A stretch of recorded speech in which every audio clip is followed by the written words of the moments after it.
pribadi itu tiganya di mana? Jangan menghayal, jangan membuat diksi di dalam hayalan, bro. Tiganya di mana? Ya, halo, selamat datang teman-teman di Jurnal Kabar Baik. Kali ini kita akan membahas satu ajaran yang kontra terhadap doktrin Tritunggal ya, yang tidak mengakui tentang pribadi daripada Roh Kudus ya, yaitu ajaran Oneness Pentakostalisme ya, ajaran Oneness. Nah, ini sebenarnya ini bermula dari beberapa waktu yang lalu ada teman yang meminta untuk membahas hal ini ya. Dan kali ini saya akan membahasnya di jurnal Kabar Baik pada saat ini. Nah, ada beberapa juga bukti yang saya temukan di media sosial, beberapa status yang berkaitan dengan ajaran dari Bapak J.E. ini ya. Di sini saya melihat ada beberapa status yang dia tulis, yaitu roh bukanlah suatu pribadi, tapi setiap pribadi pastilah punya roh. Dan juga status yang lain dia katakan bahwa bila para Trinitarian mengoceh bahwa Roh Kudus itu Allah atau yang mereka sebut sebagai pribadi, Allah Roh Kudus atau pribadi ketiga dalam kasta Allah Trinitas, maka mereka juga perlu menyangkali kebenaran tersuratnya dan seterusnya.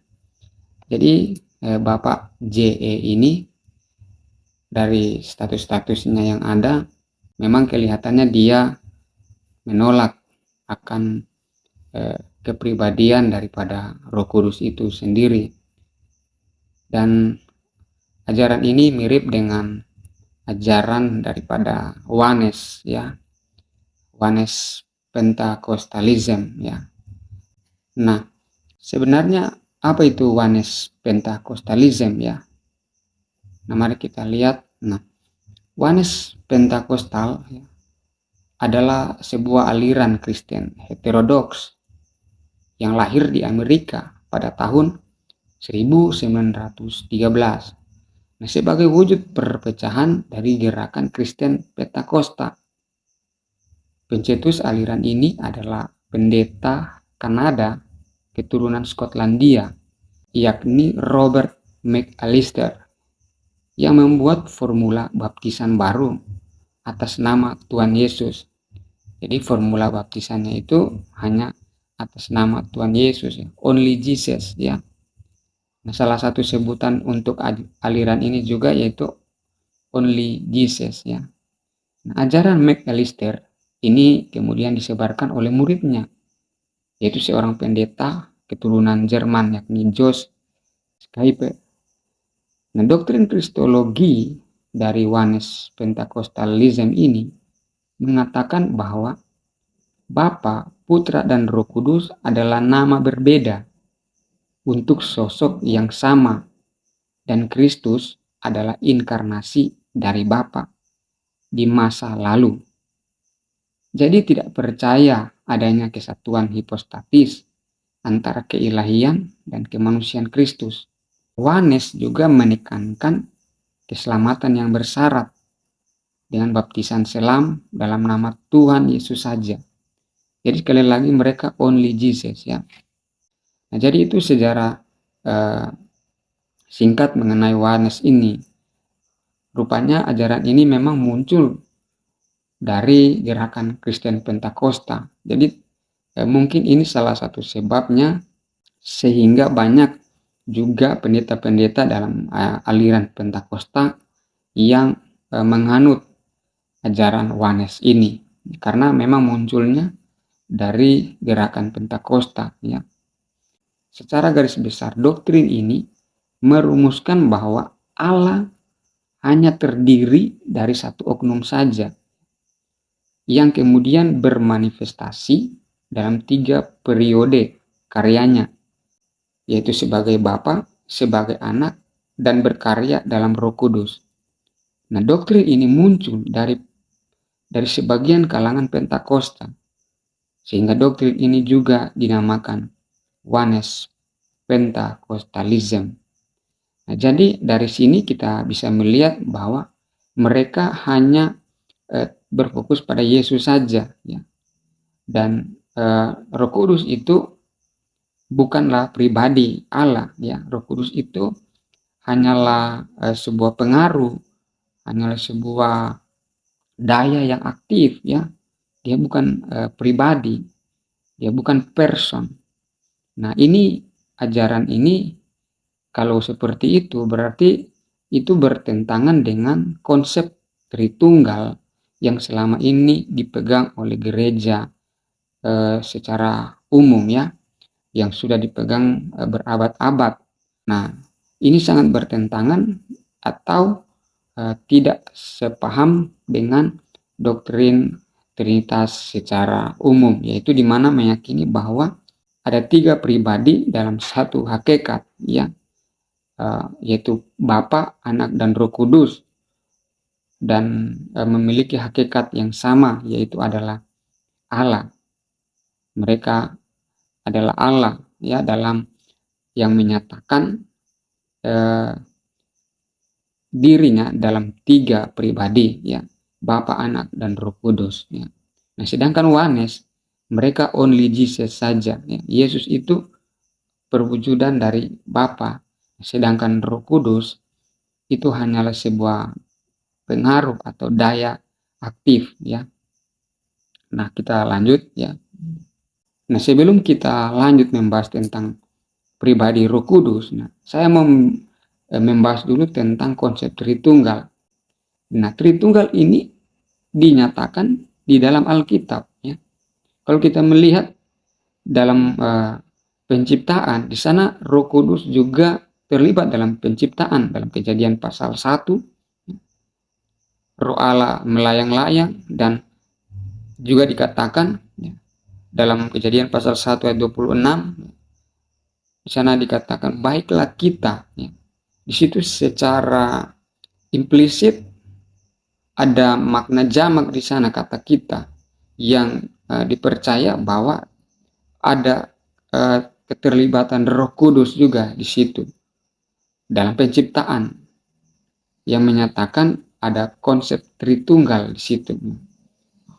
Nah, bukti berikut Tritunggal dinyatakan di dalam Alkitab itu, di sini ada beberapa dan saya ambil beberapa bagian, ya. Juga dalam baptisan air yang Yesus terima. Ketika Yesus dibaptis, maka ada Yesus, terus ada suara dari langit, dan juga ada merpati yang merupakan lambang daripada Roh Kudus, ya. Dan itu juga penyataan Tritunggal di dalam Alkitab. Nah, begitu juga dengan rumusan baptisan air, ya.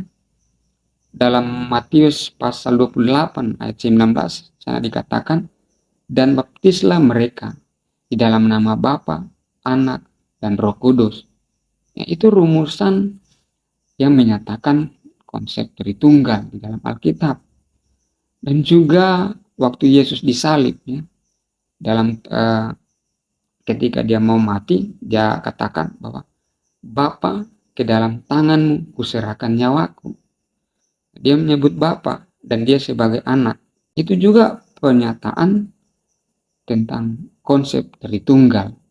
Juga ada Stefanus ketika dia dirajam dengan batu, terus dia melihat langit terbuka dan dia melihat ada Yesus berdiri di sebelah kanan Allah, ya, sebelah kanan. Dan itu pernyataan daripada Tritunggal yang ada di dalam Alkitab. Dan ada banyak bukti-bukti lain juga, ya. Nah, di dalam 2 Korintus pasal 13 ayat 13 ada sebuah doa rasuli yang dinaikkan oleh Rasul Paulus yang menolong kita untuk melihat Tritunggal.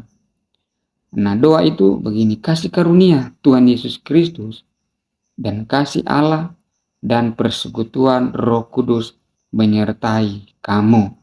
Nah, di dalam rumusan doa-doa Rasul Paulus, doa berkat dalam surat-surat Paulus, dia selalu mengatakan dalam Yesus Kristus, Allah, dan persekutuan Roh Kudus, ya. Ini adalah satu pernyataan Tritunggal yang bisa kita dapat di dalam Alkitab, di dalam doa-doa berkat Paulus yang juga menyertakan Allah Yesus Kristus, Bapa dan Roh Kudus ya. Nah, ini penyataan Tritunggal dalam Alkitab. Tentu ada banyak bukti-bukti yang bisa kita lihat tentang konsep Tritunggal dalam Alkitab itu ya. Tetapi ini beberapa bagian.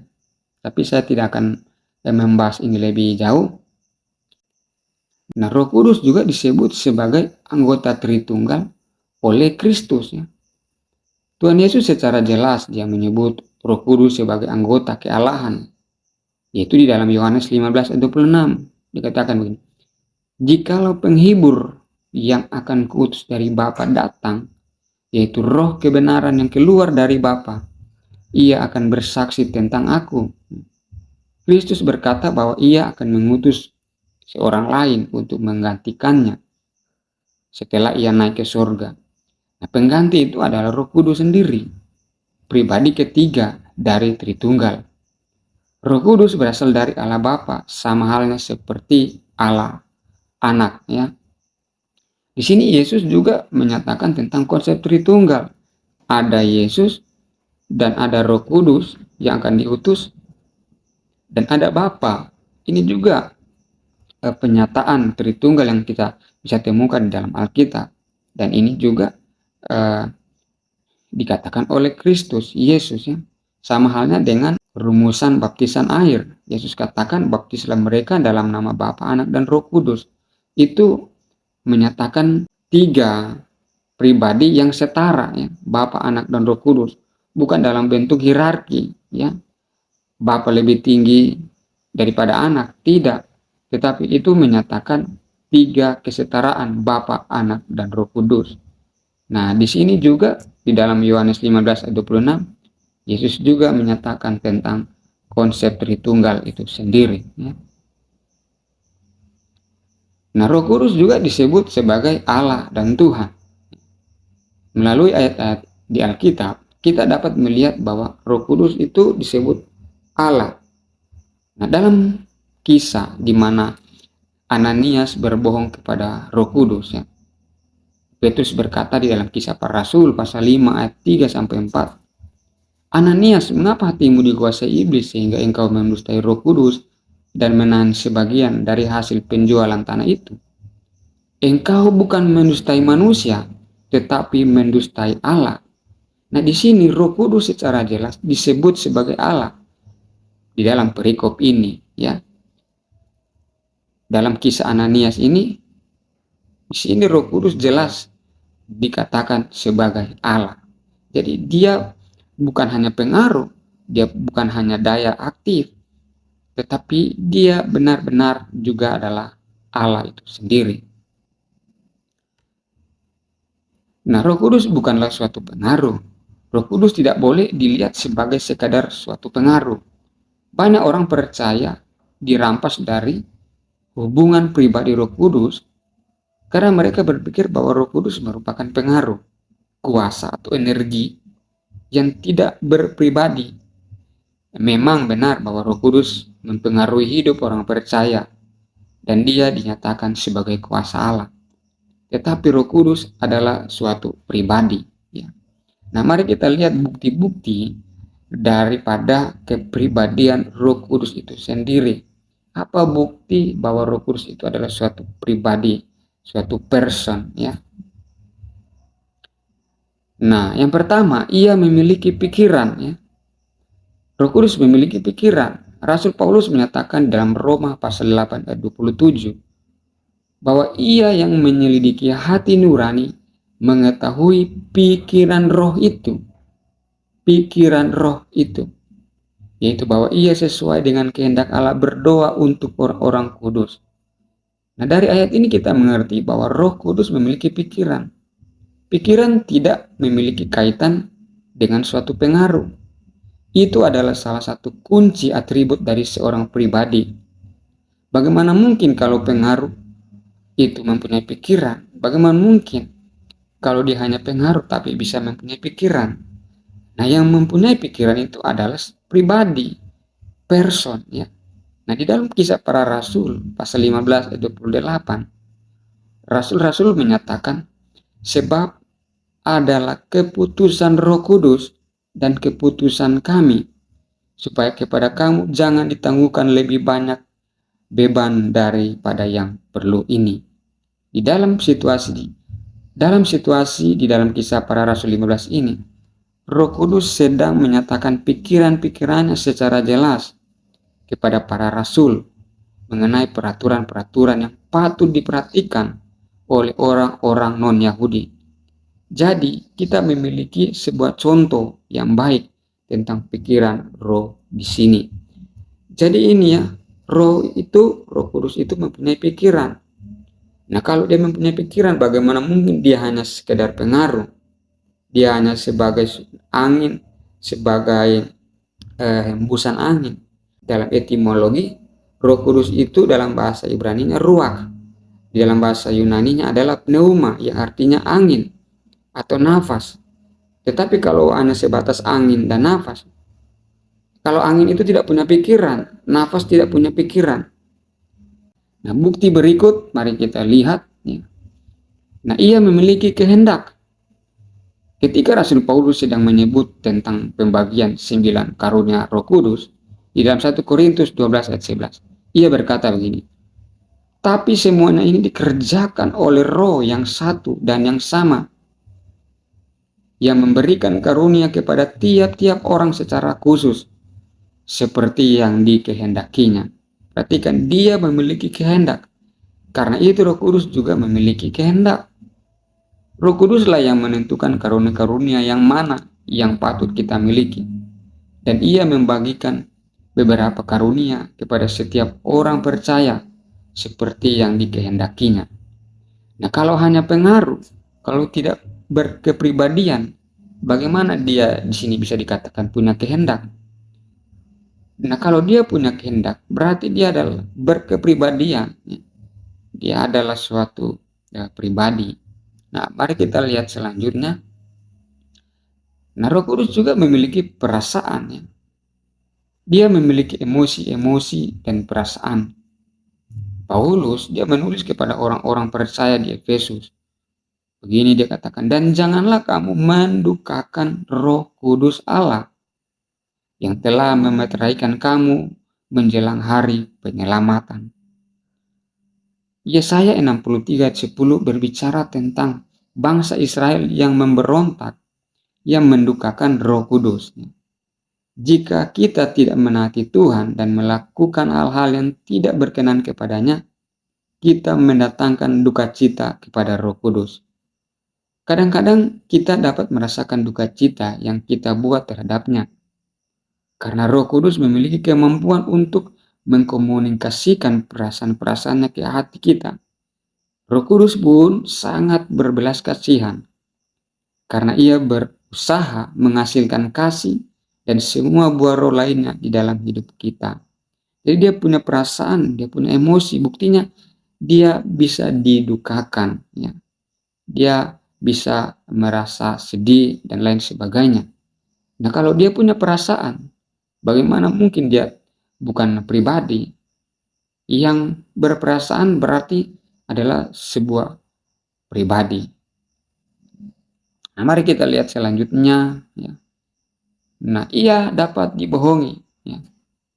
Sebagai seorang pribadi, Roh Kudus juga pernah dibohongi atau dapat dibohongi. Petrus berkata kepada Ananias di dalam Kisah Para Rasul pasal 5 ayat 3. Ananias, mengapa hatimu dikuasai iblis sehingga engkau mendustai Roh Kudus dan menahan sebagian dari hasil penjualan tanah itu? Kita tidak dapat berbohong kepada suatu pengaruh. Perhatikan, kita tidak dapat berbohong kepada suatu pengaruh. Kita hanya dapat berbohong kepada seorang pribadi. Nah, di dalam Yohanes 16 ayat 7 sampai 15, Roh Kudus disebut sebagai ia atau dia atau nya. Ia tidak pernah disebut dengan kata ganti benda di dalam ayat-ayat aslinya. Nah, kalau kita lihat juga di dalam bahasa Inggris, Roh Kudus itu disebut dengan he. Dia disebut dengan, dia dikatakan dengan he, ya. Kata ganti orang he, bukan it. Kalau it itu benda, tetapi he itu menunjukkan kepada person, pribadi. Roh Kudus disebut sebagai he, dia laki-laki. Nah, dalam bahasa Yunani juga, dalam gender bahasa Yunani, Roh Kudus itu memiliki gender maskulin. Jadi dia bukan netral, dia memiliki gender maskulin. Nah, di dalam bahasa Inggris dia disebut dengan he, yang menunjukkan kepada person, pribadi. Nah, bahasa Indonesia dia disebut dengan ia atau dia atau nya. Nah, ini bukan pengaruh, tetapi ini menunjukkan kepada suatu pribadi, person, kata ganti orang. Jadi ini salah satu buktinya. Nah, kita lihat berikut. Nah, Roh Kudus juga dia dapat dihujat. Tuhan Yesus menyatakan dalam Matius 12 ayat 31 sampai 32, segala dosa dan hujat manusia akan diampuni, tetapi hujat terhadap Roh Kudus tidak akan diampuni. Nah, apabila seorang mengucapkan sesuatu menentang anak manusia, ia akan diampuni. Tetapi jika ia menentang Roh Kudus, ia tidak akan diampuni. Di dunia ini tidak, dan di dunia yang akan datang pun tidak. Jadi bagaimana mungkin pengaruh itu bisa dihujat? Yang bisa dihujat hanyalah suatu pribadi, suatu person. Kalau hanya pengaruh, itu tidak bisa dihujat. Jadi Roh Kudus itu bukan hanya pengaruh, daya aktif atau suatu energi dan sebagainya, tetapi dia adalah suatu pribadi, salah satu pribadi dari penyataan Allah Tritunggal. Nah, selanjutnya ia dapat berbicara. Nah, ini yang menarik juga. Roh Kudus memiliki kemampuan untuk berbicara. Suatu kekuatan atau pengaruh tidak akan memiliki kemampuan ini. Sebagaimana dicatat di dalam Kisah Para Rasul 10, Petrus menerima sebuah penglihatan yang dengan jelas mengungkapkan kepadanya bahwa orang-orang non-Yahudi diterima oleh Allah. Dan ketika Petrus sedang berpikir tentang penglihatan itu, berkatalah Roh. Perhatikan sini ditulis berkatalah Roh. Ada dua orang mencari engkau, bangunlah, turunlah ke bawah, dan berangkatlah bersama-sama dengan mereka. Jangan bimbang, sebab aku yang menyuruh mereka kemari. Berbicara adalah tindakan dari seorang pribadi. Jadi Roh Kudus bukanlah sesuatu benda atau hanya sebagai pengaruh, melainkan dia adalah person, seseorang, pribadi. Karena yang bisa berbicara hanyalah pribadi. Pengaruh tidak bisa berbicara, tetapi yang berbicara itu adalah person atau seseorang atau pribadi. Nah, kita lihat selanjutnya. Nah, ia dapat dihina dan dipadamkan. Roh Kudus dapat dihina, sama seperti Tuhan Yesus dapat dihina.